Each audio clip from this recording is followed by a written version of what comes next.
All right. Today is Thursday, September 2nd. This is a recap for the stock market activities today. Let me start by an apology for not doing a video last night. And the reason is I got busy with work. For all of you new subscribers, I actually have another job and I do this part time. Single-handed, solo, no assistance, no team, no production, personnel, nothing. I gotta think fast, I gotta act fast, and it is what it is. But of course, I'm thankful for a lot of you who have offered before to be my personal assistant and help me with producing these videos. I appreciate all of that, but you know what I need more these days? Not a personal assistant, I need a personal assassin.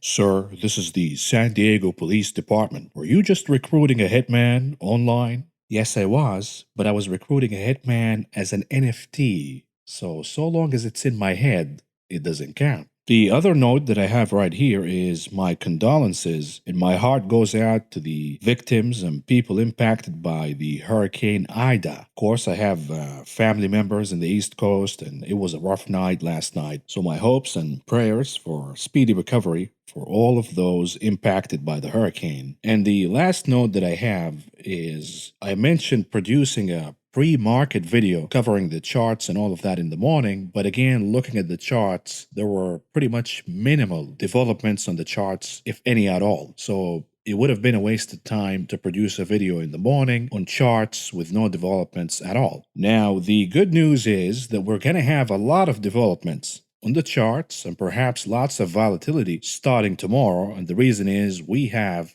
the big jobs report, the much anticipated non-farm payroll report out of the Bureau of Labor Statistics, aka the kitchen. And of course, you know this ahead of time. The market doesn't care about the news at all. And all of what the market cares about is the cocaine out of the Federal Reserve. So any news you watch, you hear, you have to ask the question, how does this impact the flow of coke from the Fed to the market? And in a nutshell, good news is bad news for the market because it lessens the need for the coke. On the other hand, bad news is good news for the market because the Fed will have an excuse to continue in its cocaine operation, aka quantitative easing. The market the last few days has been in an anticipatory mode. I don't know if that's a word, anticipatory, but if it's not, I will claim it as the original creator and I will sell it in the market as an NFT and I will be able to retire. Meanwhile, you're taking all of these tests hoping that your boss is going to promote you, you're going to make more money. If you work hard, bro, and you follow the rules, you're going to make it, yada, yada, yada. Meanwhile, there is a teenage girl over at TikTok who's going to make this month what you're going to make in your entire life. Matter of fact, we have a 12-year-old child who is creating NFTs and selling them for thousands and thousands of dollars online. Stuff that doesn't even exist. So this whole work hard and follow the rules, blah, blah, blah. Getting rich is easy in this country. We don't need Elizabeth Warren to do the wealth distribution for us. You can do it by milking these donkeys who have more money than to know what to do with. Believe it or not, rich people are actually some of the dumbest people out there. All you have to do is to find a bunch of sheepies with a lot of money. You give them empty promises, you sell them stuff by stroking their egos, giving them lottery tickets, and they're going to open their wallets wide open. And there you go. Take, for example, your boy Shamath. Remember that one? Yeah, bro, you don't understand. Shamath is the future. You're just jealous because he has more money than you. Okay. How did that end up for you? And it's going to be the same thing with Elon and Kathy Wood, etc., etc., etc. Again, find a bunch of sheepies with a lot of money, a lot of steamy money preferably, stroke their egos, and promise them the lottery ticket, and boom. Anyhow, let's get on with the program, and here it is, in focus tonight. What else? The much anticipated non-farm payroll report. And it's non-farm because the sheepies are not included in this one. What are our expectations from this upcoming jobs report? And why is it so important? It is important because it will impact the decision out of Fed Chairman Jerome Powell. So far, Powell has been playing this game of being vague, saying perhaps I'm going to taper or perhaps I'm not going to taper. I'm just keeping my flexibility wide open. But the upcoming jobs report will seal the deal for Powell. If the report comes out light, missing estimates by a lot, then Powell will feel vindicated. and tapering will be delayed, and therefore the market will have a wild orgy. However, if the jobs report comes out exceeding expectations, meaning creating jobs by the tune of over 700,000 jobs, then this will be a proof that the economy is accelerating, quote unquote accelerating. We know it's a zombified economy hooked up on drugs, but these drugs are powerful and they will produce results on the ground. The problem is all of these results will be accompanied by inflation, and inflation is raging out of control, and therefore a good number will be bad for the market because Powell will have to taper sooner or later. With that understanding, let's go over the ADP report that we got yesterday. The headline reads, private payrolls increased by just 374,000 in August, far short of the 600,000 estimate, ADP says. Now, is this good news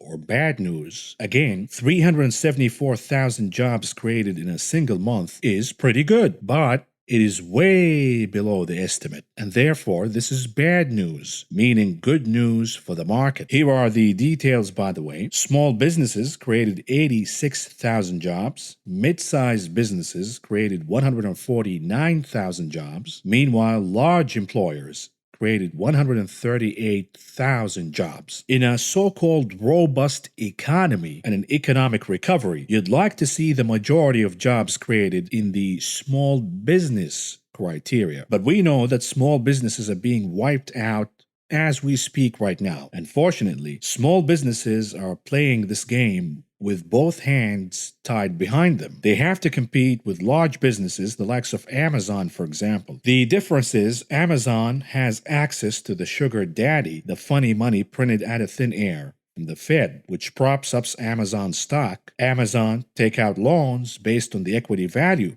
They get to expand, they get to underprice these small businesses, and they get to jack the minimum wage, as I'll show you by the end of the segment. And all of this puts small businesses at disadvantage. It's impossible to compete with large businesses. And one cannot help but to wonder, is this all part of a plan to wipe out the whatever remains of small businesses in the country and hand the leftovers to corporate America, the likes of Amazon, BlackRock, Blackstone, because it seems as if this is the plan from the get-go. Landlords across the country, for example, are getting out of the business, selling their properties to who? The Blackstones and BlackRocks of the world. So once again, to the Fed and Mr. Powell in particular, tell me again how your so-called agenda and accommodative policy for Wall Street actually helping the poor, the middle class, and small businesses in the country. Back to the ADP report. Goods producing sectors created 45,000 jobs in the month of August. Again, is this bad or is this good? It's good, but it's way below expectations. We have 9,000 jobs created in natural resources and mining, 6,000 jobs created in manufacturing. Meanwhile, an impressive 30,000 jobs created in the construction category. The problem is, when we have a surge in demand, prompting inflation, we have all of these shortages. This is a leading indicator whether these supply bottlenecks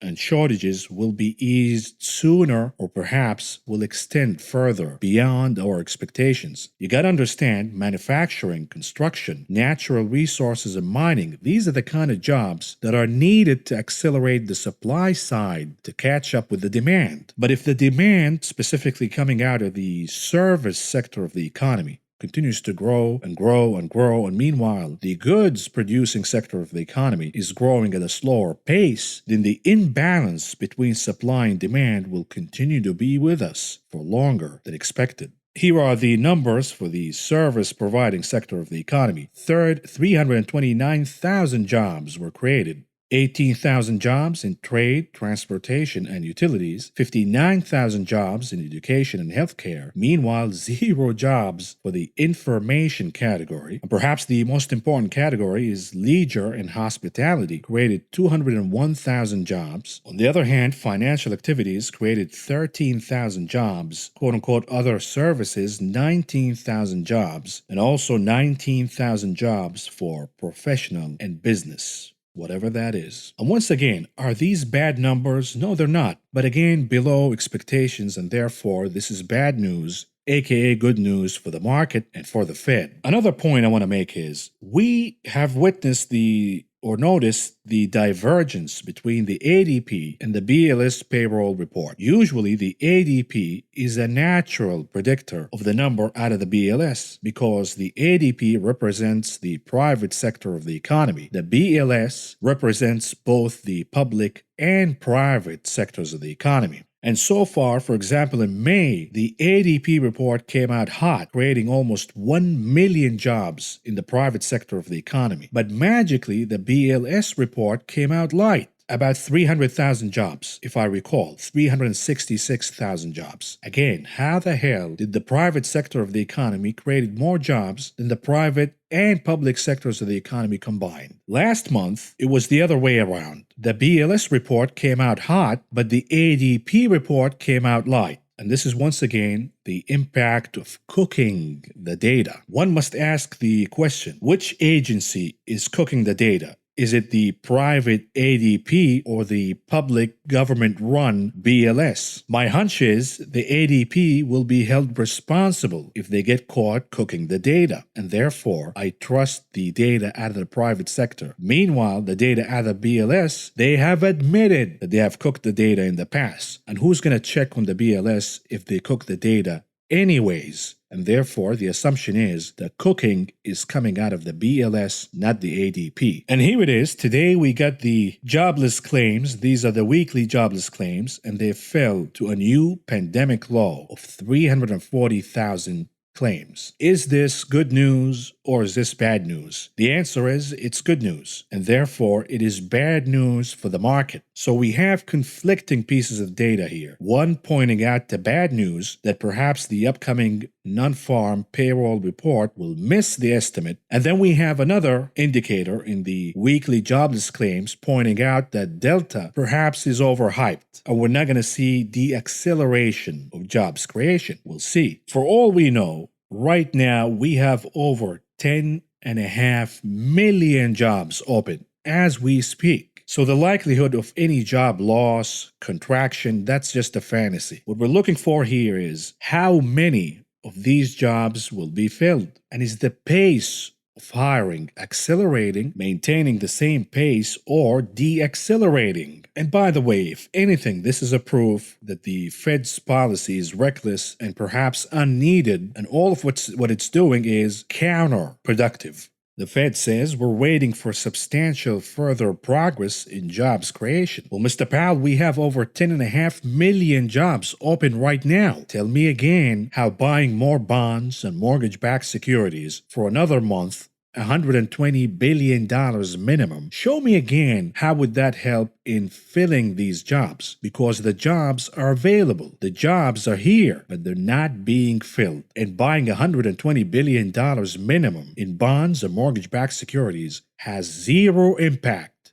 Zero in creating new jobs. These jobs are not being filled for a variety of reasons. Among them, the low wages, the fact that these jobs are crappy, potential employees are still fearful about the virus. Some employees already retired, others already decided to stay at home, take care of the kids for perhaps a few more months. We have other employees who are still cashing unemployment benefits. Some of these benefits will expire this upcoming week. But we have also a change in demeanor, specifically among the young generation that usually fills these minimum wage kind of jobs. So we have many reasons behind the elevated unemployment number. All of these reasons have nothing to do with the Fed's policy. These reasons are mostly tied up with the virus. So unless more printing is the actual vaccine for the virus, more printing will do nothing at all to recover jobs in this economy. If anything, the cocaine operation is only contributing in higher inflation. Here are the categories for the upcoming jobs report,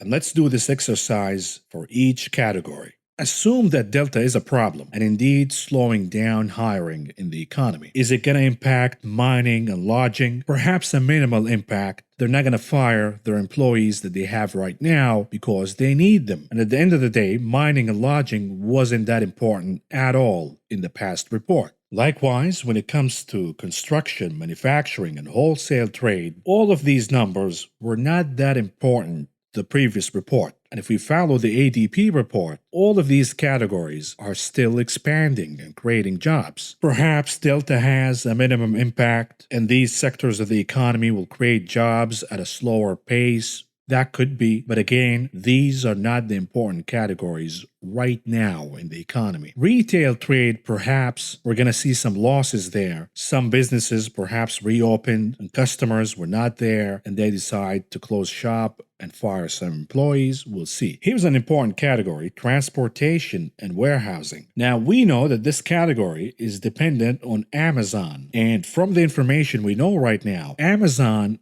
is actually looking to hire thousands of employees due to the upcoming holiday season. Does Delta have a positive or negative impact on transportation and warehousing? If anything, it will be positive because a lot of people will go back home instead of shopping outside. They're going to order more stuff from Amazon and do more online shopping, even though the habit of shopping in general is drying out because we hoarded pretty much everything we need, but mostly everything we don't need. But I see the impact of Delta as being minimal for this category, if not positive. What about utilities? Again, it was flat last month. The assumption is nothing will change here. We're not worried about utilities at all. Information, if you trust the ADP report, perhaps we have a slowdown in this sector of the economy, and we will see contraction in the report tomorrow. What about financial activities? According to the ADP, they have created a few thousand jobs, perhaps at a slower pace than last month, so we will see a little bit of a contraction here. Likewise, professional and business services, it wasn't that important to begin with. It was a contributor to the hot jobs report, but not the major contributor. So even if we see a little bit of contraction due to Delta, this will not be important. What's important is education and health services. We have schools reopening, we have colleges about to start,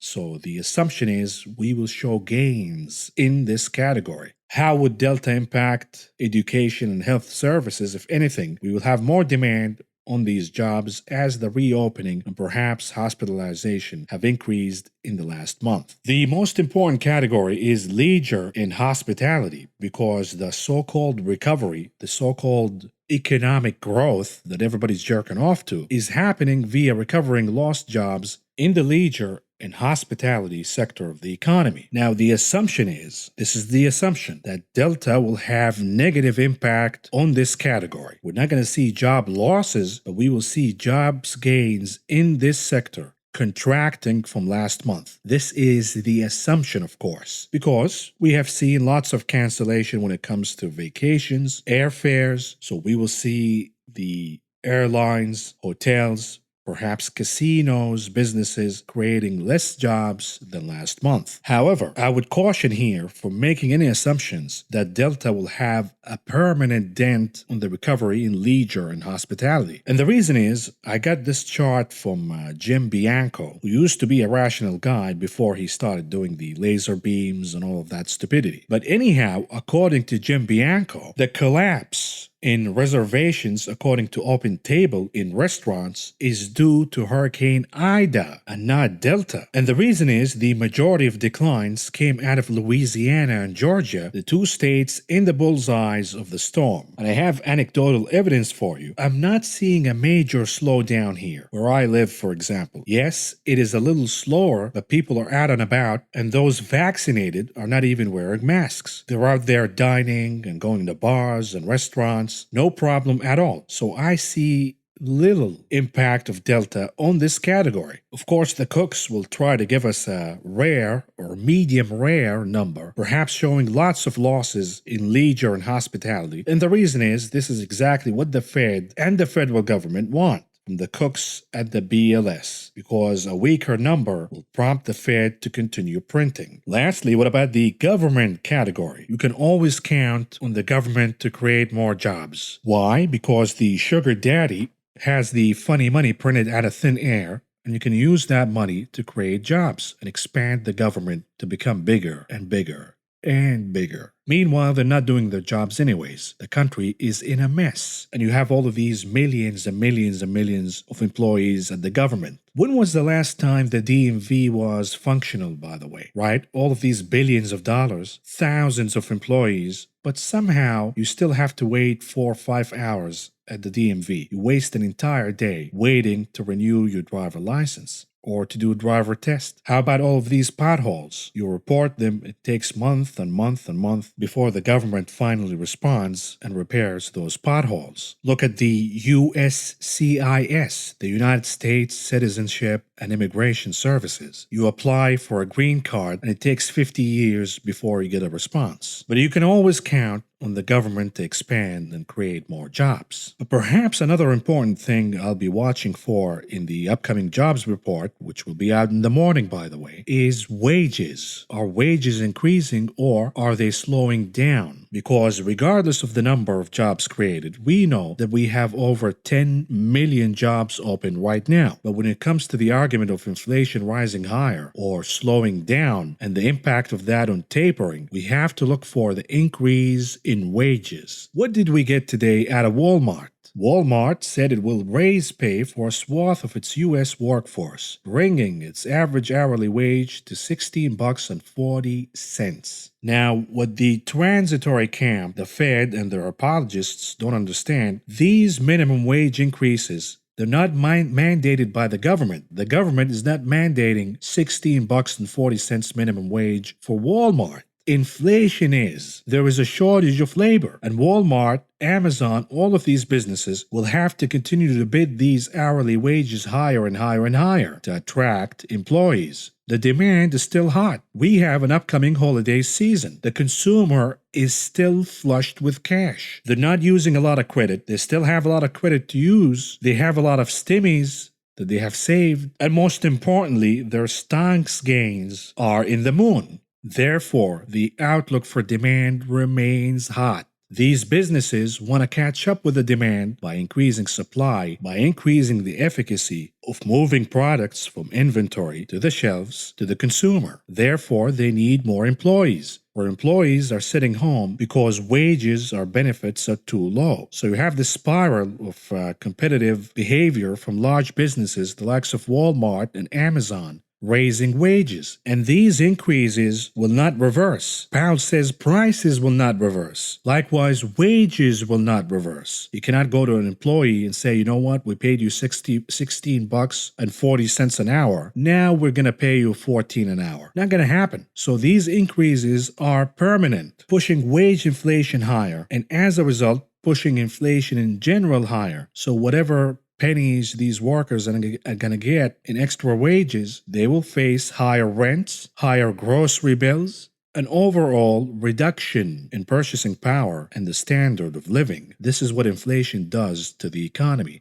It's good in the beginning, but it is destructive in the long term. Furthermore, this puts small businesses at disadvantage. How are you going to compete with Walmart and Amazon paying their workers $16 an hour? You're not going to find workers. At a minimum, you have to hike up your wages to be competitive to Walmart and Amazon. So there goes your deflationary forces of Walmart and Amazon. Lucky for them, they're public companies, and they have access to the sugar daddy, the funny money printed out of thin air from the Fed. The small business doesn't have access to the funny money, and that puts that small business at disadvantage, a severe one. Are you listening, Mr. Powell? Now, let's move on and do a catch-up on macro data that we got yesterday, starting with the manufacturing PMI, and this is the global picture. As you can see, any reading above 50 means that this economy is expanding. Any reading below 50 means that this economy is contracting. The majority of economies are in expansion territory. The majority of nations that are not dealing with Delta, the majority of nations with higher vaccination rates, are enjoying expansion in the manufacturing sector. Meanwhile, economies that are struggling with Delta right now, the likes of China, Russia, Indonesia, Vietnam, all of these countries are in contraction territory. What about the United States? The manufacturing PMI is still in expansion territory. And here is the commentary from Sean Jones explaining the manufacturing PMI in the United States. U.S. goods producers continued to register marked upturns in output and new orders in August, as demand flourished once again. That said, constraints on production due to material shortages exerted further pressure on capacity, as backlogs of work rose at a near record rate. Not only were firms facing difficulties trying to clear outstanding work, they also faced further hikes in supplier costs. The pace of cost inflation exceeded, you hear that, Mr. Powell? Exceeded the previous serious record amid a pervasive scarcity of inputs. Favorable demand conditions allowed finished goods prices to also rise at an unprecedented rate as firms sought to protect their margins. You hear that, Mr. Powell? Delivery times lengthened at the second sharpest rate in over 14 years of data collection, with purchasing activity still rising markedly. It was not only producers who highlighted stockpiling, however, as reports of customers shoring up their holdings of finished items resulted in a substantial drop in post-production inventories. Challenges rebuilding such stocks, including material and labor shortages and ever-burgeoning levels of incomplete work, are likely to remain a feature for some time to come. You hear that, Mr. Powell? And then we got the ISM manufacturing report. Here it is, and I want you to pay attention to new orders, production, and backlogs of orders. When it comes to new orders, this category is growing at a faster rate. Likewise, production is growing at a faster rate. Similarly, backlogs of orders are also growing at a faster rate. Meanwhile, for now, prices are increasing, be it at a slower pace. What happens when you have new orders increasing rapidly, leading production to rise rapidly, but your backlog of orders also rising rapidly? The natural result is prices will increase rapidly to short down the demand. And this is the spiral of price increases. If the Fed is not looking or willing to taper the cocaine operation and slow down the demand pull in the economy, then producers will have to continue to jack up prices higher. And this is perhaps what Powell doesn't understand. And therefore, I want you to listen to this clip from Shri Kumar, who's saying something that we have said in this channel before, way before. But here it is. Listening to the Fed, you heard Jay Powell in his Jackson Hole Symposium speech. Are you concerned too? I have been very concerned about the Fed policy, Kathleen, and the Friday speech that Chairman Powell gave to Jackson Hole made me even more frightened in terms of what was ahead. Essentially, given the fact that home prices are rising at the record rate, as you discussed a bit earlier, and you have rents are increasing, and inflation month to month on the CPI hits the numbers that we haven't seen in decades, the chairman continues to maintain that it is all transitory. So I don't know where his evidence comes from, if there is any evidence at all, and the fact that the tapering, if it happens, will be at year end, means that you're going to have another several more months of $120 billion of bond purchase. Okay. Home prices are increasing, but he will... Sorry, go ahead. Well, thank you. So in terms of the bond market, Jay Powell, because he says, look, this big inflation spike is largely due to things that happened because of the pandemic. Used car prices got more expensive, etc. That's why he thinks it's going to be temporary. Is the bond market being too complacent? They seem very convinced by Powell's argument inflation's going to start coming back down, and we don't have to worry about an early taper or earlier rate hikes. The bond market is complacent, Kathleen, and I think the bond market is banking on the fact that the Fed can step in and keep purchasing the bonds and push the yield down. So the question is, do you want to fight the Fed?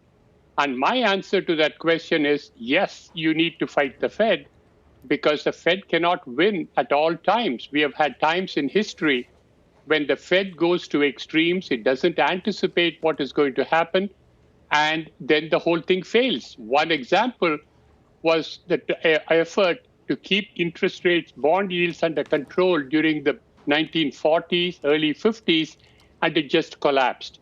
2008, the Fed did not foresee the crisis.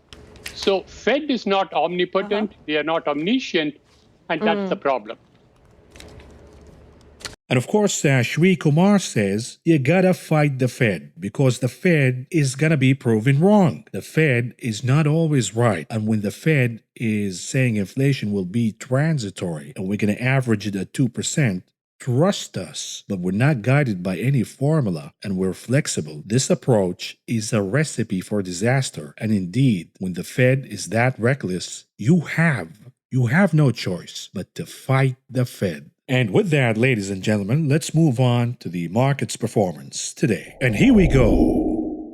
The Dow Industrial Average closing in the green by 131.29 points, or a gain of 0.37%. The Nasdaq also closing in the green by 21.80 points, or a gain of 0.14%. The S&P 500 closing in the green by 12.86 points, or a gain of 0.28%. The market started to weaken by the end of the day, but as you can see, the last candle of the day, somebody injected something into the market as if, don't panic, don't worry, we got the cooks ready, the number will be good for the market in the morning. And I have a question here when we talk about the sectors of the market regarding utility and REITs being a proxy for yields. This is exactly what they are. And of course, the overperformance of utilities and REITs as of late, the silent rally in utilities and REITs is extremely concerning. Why? Because they are proxies for yields. If yields go down, where are you going to catch reliable yield that competes with treasuries?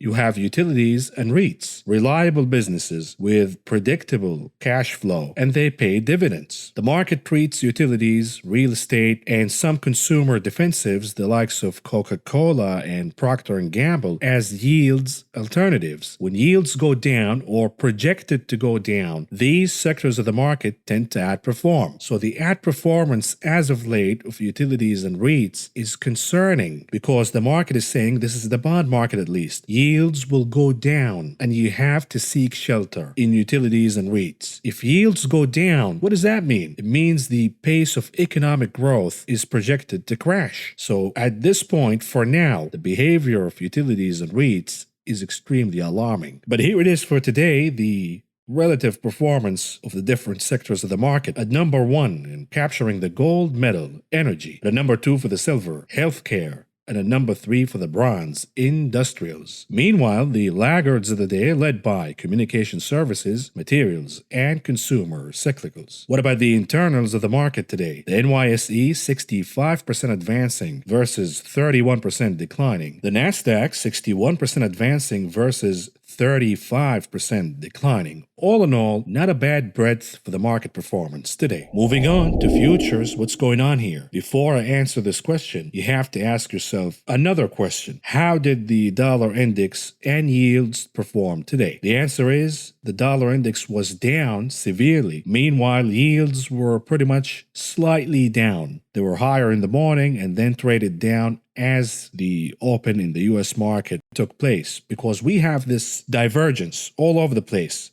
Divergence is a plural, specifically when it comes to market sentiment between Asian, European, and American investors. And therefore, you see the market futures, including yields, the prices of gold, and the dollar index moving one way overnight and then reversing 180 as trading in the United States starts. Why do we have the divergences in sentiment between American, European, and Asian investors? Well, the answer is delta. Delta is impacting each region differently. But when the dollar trades down, this is good for futures in general. Not all of them, but some of them. Specifically crude oil. We have sizable gains here of about 1.5% for both the WTI and Brent. But notice the increase in gasoline prices. This is the aftermath of Hurricane Ida. What's going on with softs? Check out lumber. Lumber, the transitory one, remember? Surging higher by over 8% today. Likewise, we're seeing gains for cocoa. We talked about cocoa futures and the rotation from OJ to cocoa. We also have gains for cotton and sugar futures. Meanwhile, the decliners led by coffee and OJ futures. What about metals? Muted activities for gold, but we have losses here led by palladium, silver, and platinum. Meanwhile, copper is trading in the green by about half a percentage point or so. What about meats? Red across the board, losses led by live, feeder cattle futures, and then modest declines for lean hogs futures. What about grains? Green picture across the board with exception of soybean meal futures,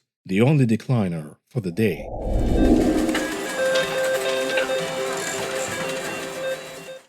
Moving on to the big casino, the options market. What's going on here? Leading the tables at number 1, and the volume is starting to recover here for Apple. Almost 1.4 million contracts traded for the name. About 68% of those were calls. And then we have Tesla, the souffle, at number 2, with about 500,000 contracts. Almost 51.5% of those were calls. At number 3, it remains a hot name, the ticker BBIG, Vinco Ventures. Down big today, but after massive gains in the last few days. We have about 400,000 contracts traded for the name. About 89% of those were calls. Now, the psychology will be extremely important for these names. We're talking about Vinco, we're talking about Sphere 3D, the ticker ANY, even Lucid, LCID, but mainly the ticker SPRT for support.com. The rationale goes for tickers that made a lot of gains throughout the week. You will see profit taking tomorrow, meaning Friday, because we have Labor Day, we have a long weekend to come, and you want to book your gains before the long weekend. On the other hand, names that suffered declines, and I can think of support.com for example, the likelihood is we will see short covering, aka profit taking, before the long weekend,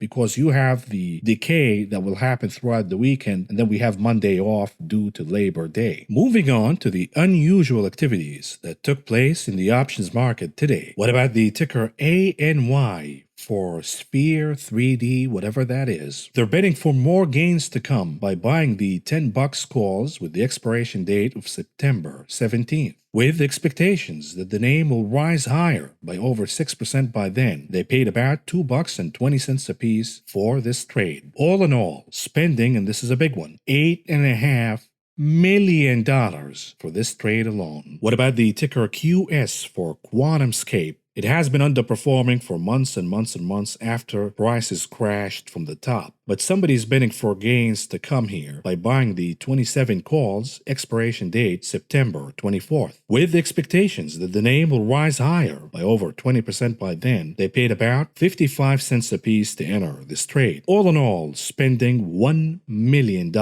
What about the trade for the ticker KPLT? This is for Catapult, Holding, whatever it is. Who cares? Somebody spits the ticker on TikTok, we buy calls, end the story. Do we even care what the company does? Of course not. And here we have somebody bidding for more gains to come for this name by buying the $6 calls, expiration date September 17th. With expectations that the name will rally higher by over 6% by then. They paid about 80 cents a piece to enter this trade. All in all, spending about $1 million. And here it is. What about the ticker BBIG? They're bidding for more gains here by buying the $9 calls, expiration date September 10th. With expectations that the name will rebound higher once again by over 12.5%. They paid about $1.10 a piece to enter this trade. All in all, spending about $1 million. What about the ticker SPCE for Virgin Galactic? Remember the scam artist? But they continue to buy calls here for a garbage company where the founders continue to dump stock. They bought the 27.5 calls, expiration date September 17th, with expectations that the name will rise higher by over 6% by then, and they paid about $1 a piece to enter this trade. All in all, spending about $1 million for this trade. What about the trade for the ticker WDC for Western Digital? We're getting news that this chip shortage will last last way longer than expectations. And every company that is reporting, including Avgo, Broadcom, which reported after hours, indicating to the same conclusion. So we have somebody here making a bearish bet on WDC Western Digital. They bought the 57 puts, expiration date September 17th, with expectations that the name will drop by over 7.5% by then. They paid about 75 cents apiece to enter this trade. All in all, spending about $750,000. What about the ticker Triple Qs for the NASDAQ? Somebody's looking for a top here by buying the 335 put, expiration date September 24th, with expectations that the Qs will drop by about 12% or more by then. They paid about 65 cents apiece to enter this trade. All in all, spending about $600,000. What about the ticker AMC? Losses after a massive pop, and the question is, do we have a double top formation in the charts, or, as the apes would say, a cup and handle formation, which will shoot up AMC prices higher? We'll talk in the charts. But for now, somebody's betting for more pain to come, at least in tomorrow's session for AMC. They bought the 42 puts, expiration date tomorrow, with expectations that AMC will drop by over 5% or more. They paid about 22 cents apiece to enter this trade. All in all, spending about $170,000. Lastly, what about the trade for the ticker BGFV? This is for Big Five. They're buying calls here, the 35 calls, expiration date September 17th, with expectations that the name will skyrocket higher by over 16% by then. They paid about $1.70 apiece to enter this trade. All in all, spending about $1.2 million. Moving on to the heat map analysis. What's going on here? The picture is all over the place, but the theme is the dollar is down. Yields we're not sure, up or down, it depends. They were up overnight, down as the session started. But so long as the dollar is trading down, this will be good for the majority of the inflationary trade, meaning energy, industrials, and materials. Now, the fact that yields are muted, not moving one way or the other, financials are not participating, with the exception of Wells Fargo. Wells Fargo been hammered severely the last few days. And the reason is we have the regulators about to open an investigation against Wells Fargo. What about the neutral/defensive sectors of the market? We're talking about consumer defensives, we're talking about REITs, utilities, and healthcare. These are the sectors that are kind of performing today and been outperforming throughout the week, specifically REITs and utilities. So we have a mixed picture here. On one hand, the dollar is down, boosting the inflationary trade, but we still have a defensive theme in the market. It's extremely weird. We don't have any clarity for now because we don't have any clarity regarding tapering. But perhaps clarity will come out tomorrow as we get the non-farm payroll report. There are some movers here, notable movers, the likes of Chinese names, Alibaba, Pinduoduo, all of these names are once again selling off. So the question, the $1 million question is, do we have a bottom in these Chinese names? Specifically Alibaba, which is one of the most undervalued businesses right now. The problem is we continue to get news out of the CCP in China with more and more and more restrictions. They're going crazy. Full blast, changing the culture in China. It's not just about businesses and sharing profits and common prosperity. It's about changing the culture to be more aligned to the principles and the roots of the communist regime. Perhaps the exception today was the performances of NIO and Li Auto, both closing in the green, perhaps on the heels of the pop of Lucid Motors. We will talk about Lucid in the charts analysis. Another notable performer is Google. Google is down. Why is that important? Google has been a pulse for the sentiment among institutional investors. You gotta remember, this is their favorite stock, their best idea, and they refuse to sell Google for months and months and months. And they continue to buy the name at every dip. So the moment the sentiment shifts among institutional investors and they start to book profits in Google, this is an alarming signal. We don't have a confirmation here that this is the top in Google, but I continue to watch the stock like a hawk. Another notable performance is among the credit card services, MasterCard and Visa. This is also alarming because these names are trading down as we continue to get more news about consumers using their credit cards less and less and less. Moving on to charts. What's going on here? The SPY 30 minutes chart. Again, it's a consolidation. It's a massive pop. We left many gaps open and we are trading far above the last support level of 447. The chart has been consolidating over and over and over again. Waiting for what? Waiting for a confirmation to what the chart has intended to do all along, which is popping higher. What is the confirmation? A weaker jobs report. Because a weaker report will be an excuse for the Fed to continue to print, and it will delay tapering, and therefore it will be good for the market. We will see a massive blast higher, specifically heading into the long weekend. Why? Because shorts will scramble the cover because nobody wants to hold the risk over the long weekend, specifically when you have a weaker number prompting the Fed to delay tapering. Here is a daily chart for the continuous contract on the SPY. The divergence is now topping, and if this is just a garden variety divergence from the trend line, then the SPY should start trading down pretty soon, going back all the way to the trend line. But if this is the last hurrah rally, then we have much higher highs to come, and certainly the candlestick pattern remains bullish. The momentum indicators are very strong right now, indicating the possibility of a last hurrah rally. But once again, we're waiting and waiting and waiting for the confirmation out of the BLS non-farm payroll report. And here is a 30 minutes chart for the continuous contract, and this is what I will be watching for overnight. We have a clear resistance line around 4,540, and the chart is knocking once, twice, a third time. This is the fourth knock over and over and over and over again. This is bullish behavior. The chart is waiting and waiting and waiting for the green light to blast above that line. If the report comes out hot, on the other hand, prompting the Fed to announce tapering in September, this will be bad news, unwelcome news for the chart, and you will see perhaps another rejection. And when a chart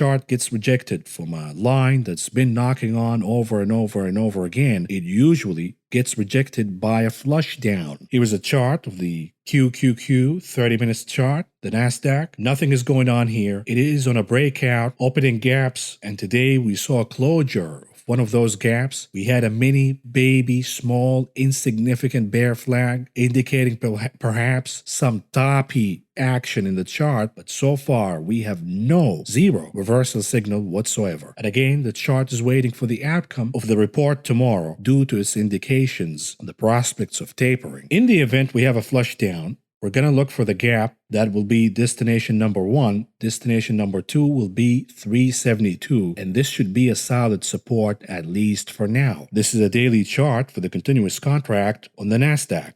Again, the candlestick pattern remains extremely bullish. This is a bullish consolidation. The chart is trading way above 15,000, and the momentum indicators remain very, very strong. Yes, extended, but they can continue to extend for a longer period of time. We have a massive move here, folks, up or down, depending on the report. What's adding to the prospect of a larger move tomorrow is the fact that we're heading into a longer weekend. Nobody wants to hold risk in a longer weekend. In a hyper bubble market, where is the risk? The risk is to the upside, not to the downside. So in the event the report comes out light, and the market pops higher, it will be a massive pop, a historic one, in my opinion, because we will see lots and lots and lots of short covering here. This is a chart of the NDX, the daily chart. We are tracking the divergence from the trend line. If the Nasdaq is supposed to pull back at this point and we have a top, then it should start pulling back as soon as possible. But if we are heading into the last hurrah rally and the pop higher, then the chart could extend the divergence by the tune of 15% or more.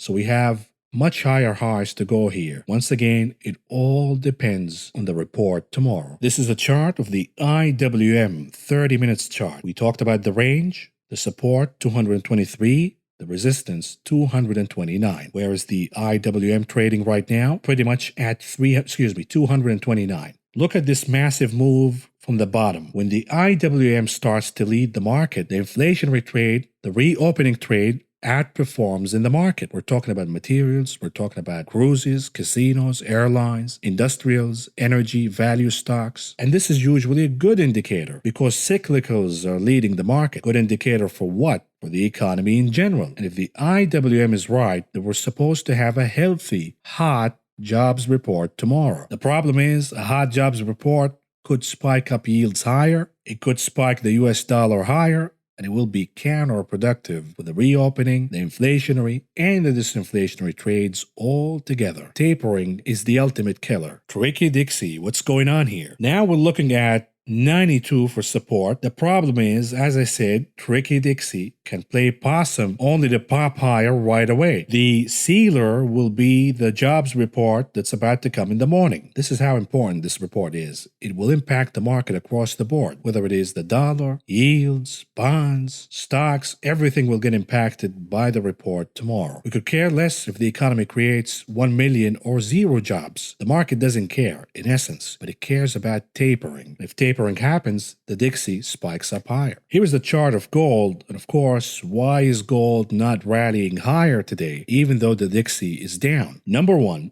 you have yields. That's the other enemy for gold. And yields traded higher overnight and then traded down, slightly down, as trading started here in the United States. But you gotta remember that gold is the mature guy in the room. Gold doesn't like to make impulsive moves up or down without a confirmation. And gold has been waiting and waiting and waiting for the final confirmation out of the report coming out in the morning tomorrow. Yes, the Dixie was trading down for the majority of the week, but this is not translating in a move higher in gold. This is the other reason. The chart of the 10-year yield. Yields traded slightly higher throughout the week, but now they're consolidating above 1.28%, which is the threshold to keep if we have any higher highs to come in the chart. What am I watching for in the session tomorrow? The weekly closing of yields. Is it going to be above or below 1.28%? The chart looks positive because we have the double bottom. We have the cup and handle formation. The assumption is it should be able to pop higher. These are the technicals, of course, but the fundamentals, we have a jobs report to look forward to. This is a weekly chart of the TLT. Again, waiting and waiting and waiting for a signal, a confirmation, whether to pop higher or to flush down. If the report comes out hot, prompting an earlier taper than expected, then the TLT will flush down. However, if the report is cold, showing a slowdown, prompting the Fed to delay tapering, then my assumption is that the TLT will pop higher. And once again, I'm looking for the weekly closing, the weekly candle, whether it's going to be above 149 or below 149. Here's a chart of the VIX 4 hours chart. It looks as if we have a crossing here in the MACD indicator, creating green impressions on the histogram. Every single time this happened in the MACD indicator, we saw a double-digit pop in the VIX at a minimum. So if this is true, and we're about to see a pop in the VIX, then tomorrow will be a bad day for the SPY. But again, the technicals are one thing, the fundamentals are another. And in tomorrow's trading, the fundamentals will hold more weight than the technicals. What about Apple? 30 minutes chart, trading above 150, all-time highs. The sky is the limit, and we have a triangle wedge consolidation here. And it is inconclusive for a reason. We have a series of higher lows and lower highs. So it could break one way or the other, up or down. And we're waiting and we're waiting and waiting for the break one way or the other. It will happen. Once again, I hate to be a parrot and bore you over and over and over again with the redundancy, but it is the BLS non-farm payroll report. Tesla starting to look a little toppy here, and we've been waiting and waiting and waiting for the low. It's a series of higher highs and higher lows. Will the higher low be printed above 720 or below 720? This is what I'm watching for. Above 720, good. Below 720, not good. Tulips, what's going on here? BTC popping higher, but struggling over and over and over again to crack above 50,000. The consolidation is bullish, but at some point, you're going to have a rejection, a give up, a profit-taking process, and this will take BTC prices down to 42,000. Specifically, if there are other distractions, be it from meme stocks or other tulips. For example, we have ETH, Ethereum, breaking higher, significantly higher now, and we're getting close to all-time highs. The momentum indicators still have plenty of juice to go crazy. all the way to 4,400. It could happen. Yes, the chart is extended, but it has a lot of juice behind it here. What about AMC? What's going on here? This is a 1 hour chart, and we're looking for the lower high. Is this a lower high? Well, we need a confirmation. We have a mini, baby, insignificant bear flag. If it plays out, we will look for closing the gap, as you can see in the yellow bubble. The problem is, if that doesn't hold and the chart goes down to 32, then we're going to hear the sounds of the alarm. But the apes argue that this formation is actually a cup and handle formation, and therefore we will see higher highs for AMC. If that happens, how high would the chart go? Well, preferably closing above 52, because closing above 52, you're going to have a buffer here. You're not going to worry about 32 anymore because you got a buffer in 52. It's a battlefield right now. It's a wide range, 32, 52. But again, this is a highly volatile chart. Here are some bonus charts for you. Let's start with SPRTsupport.com. Now, I played this one. I bought puts on Monday, I believe, and I paid about $3.50 a piece to buy these puts. I closed them yesterday at around $5.20 a piece. So all in all, it's a nice profit, but again, not worth it in my opinion. Not worth the risk, because these premiums are extremely expensive right now. We're talking about a stock that's trading around $20, but you're paying $5, $6, $7 a piece in premium. It's insane. Absolutely crazy. And in my opinion, of course, everybody's watching for the gap, for the chart to go down, closing the gap at 1965. The likelihood is the chart will not behave the way everybody's expecting. The chart will rebound before hitting 1965. Why? Because it has been a down week for SPRT, meaning a lot of shorts made a lot of money here. We're heading into a long weekend. What do you do as a short once you score big? You take profits off the table. When you take profits in a short trade, that results in a rebound higher in the stock. My assumption is this name could pop higher tomorrow. Here's another one I tweeted about. I said LSID Lucid Motors is getting very oversold, and I tweeted this yesterday. So I bought some calls and I closed these today because the stock popped higher. Again, we have a gap. Everybody's eyeing the gap, and indeed the stock could go all the way to close the gap and surpass closing the gap because it has been getting hammered for the last few days. So a rebound from an oversold condition is merited. But you got to remember, this stock is extremely overvalued. We're talking about a company that doesn't even have a product, yet trading at a valuation of over $30 billion. Not going to happen. But for a trade, I bought the calls yesterday. I dumped them today. In, out, hello, goodbye. And by the way, do you guys now understand that all of this SPAC mania, all of these SPACs were actually scams? We warned you over and over and over again. Don't invest and buy these garbage SPACs, the Chamath and the likes. They're playing you like a fiddle, taking your money, getting richer in the process, and you're going to end up holding the bag. This is what it's used to be known as CCIV. Now it is LCID Lucid Group. And the Robinhood idiots and the likes said, yes, CCIV is the future, bro, and it should be trading at $100 a piece. Wait till Lucid takes over, and this stock will go to $1,000 a piece. It didn't. Why? Because it's a scam. Moving on to the conclusion of this video. What do we have on the economic calendar tomorrow? The big one, the big kahuna, the non-farm payroll report. We talked about that one in depth. Then we have the services PMI and the ISM Services Index. All of these will be extremely important regarding the inflation outlook, but most importantly, the tapering outlook. Anyhow, folks, this is all I got for you for now, but I will talk to you again tomorrow. If you found the information presented in this video helpful, please subscribe, press the like button, the notification button, and follow me on social media.